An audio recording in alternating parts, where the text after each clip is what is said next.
नमस्कार दोस्तों, क्या आपने कभी गौर किया है कि हमारे घर की दीवारें और वहाँ रखा सामान और हमारी आदतें हमसे लगातार बात कर रही होती हैं।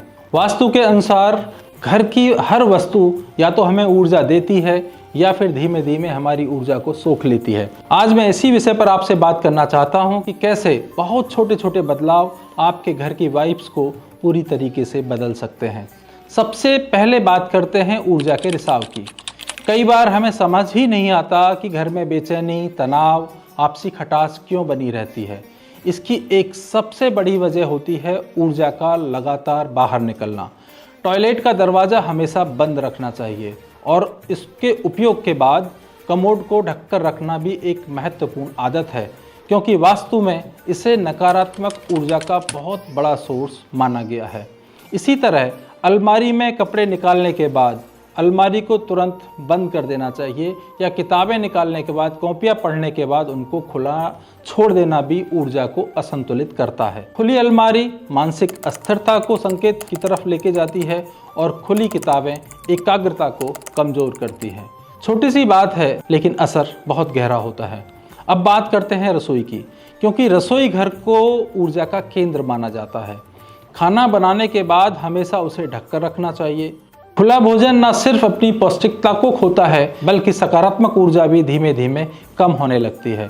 डाइनिंग टेबल पर रखे नमक को भी कभी खुला न छोड़ें। नमक ऊर्जा को बहुत तेजी से सोखता है, इसीलिए हमेशा बंद डब्बे या कांच के बर्तन में ही नमक को रखना चाहिए। नमक की बात चली है तो मैं एक बहुत प्रभावशाली उपाय जरूर आपको बताता हूँ।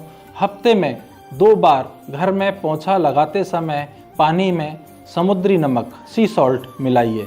यह उपाय घर में जमी हुई सारी नेगेटिविटी को बाहर निकालता है और वातावरण में एक नई ताजगी भर देता है। कई लोग इसे करने के बाद खुद महसूस करते हैं कि घर से भारीपन कम हो गया है। अब जरा अपने घर के कोनों पर भी ध्यान दीजिए। अगर वहाँ पर मकड़ी के जाले लगे हैं तो उन्हें हल्के में ना लें। वास्तु के अनुसार जाले मानसिक उलझनें, रुकावटों और राहु के प्रभाव को बढ़ाते हैं। साफ कोने सिर्फ घर को ही नहीं, आपकी सोच को भी साफ करते हैं। मुख्य द्वार की भी भूमिका बहुत अहम होती है। यही वह स्थान है जहां से ऊर्जा, अवसर, समृद्धि घर में प्रवेश करते हैं। मुख्य दरवाजे के पास जूतों का ढेर या कचरा ना रखें और शाम के समय पर वहां पर्याप्त रोशनी जरूर रखें। रोशनी सकारात्मक ऊर्जा के लिए रास्ता बनाती है। घर में प्रकृति का थोड़ा सा भी स्पर्श बहुत बदलाव ला सकता है। कुछ इंडोर प्लांट्स आप अपने घर में लगा सकते हैं। सुबह शाम कुछ हल्का संगीत, मंत्र या शांत धुन आप चला सकते हैं और घर की फ्रीक्वेंसी आप पाएंगे, ऊर्जा की फ्रीक्वेंसी धीमे धीमे ऊपर उठने लगती है और मन अपने आप स्थिर होने लगता है। अब एक बात बहुत ज़रूरी लेकिन अक्सर अनदेखा किया जाने वाला पॉइंट, घर में टूटे हुए सामान, बंद घड़ियाँ, खराब इलेक्ट्रॉनिक चीज़ें जमा ना होने दें। ये रुकी हुई ऊर्जा का प्रतीक होते हैं और जीवन में भी ठहराव पैदा करते हैं।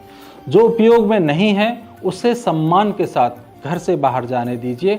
और सबसे महत्वपूर्ण बात, घर की बाहरी व्यवस्था जितनी ज़रूरी है उतनी ही ज़रूरी है हमारी आंतरिक स्थिति। अगर मन में लगातार तनाव, शिकायत और असंतोष भरा है तो कोई भी वास्तु उपाय पूरी तरीके से असर नहीं कर पाएगा। इसके लिए योग, ध्यान, सही जीवन शैली बहुत ज़रूरी है। इस दिशा में अगर आप सही मार्गदर्शन चाहते हैं तो बीइंग स्पिरिचुअल फाउंडेशन जैसे संस्थान आपकी आध्यात्मिक और शारीरिक ऊर्जा को संतुलित करने में मदद कर सकते हैं, आपके अच्छे साथी बन सकते हैं। याद रखिए, बड़े बदलाव हमेशा बड़े प्रयासों से नहीं आते। कभी कभी एक छोटा सा बदलाव पूरे जीवन की दिशा को बदल कर रख देता है। अपने जीवन को केवल सजाइए मत, उसे महसूस कीजिए, उसकी ऊर्जा को समझिए और उसे प्यार से संवारिए। आज के लिए इतना ही। सकारात्मक रहिए और अपने घर को शांति का स्थान बनाइए, मंदिर बनाइए। धन्यवाद।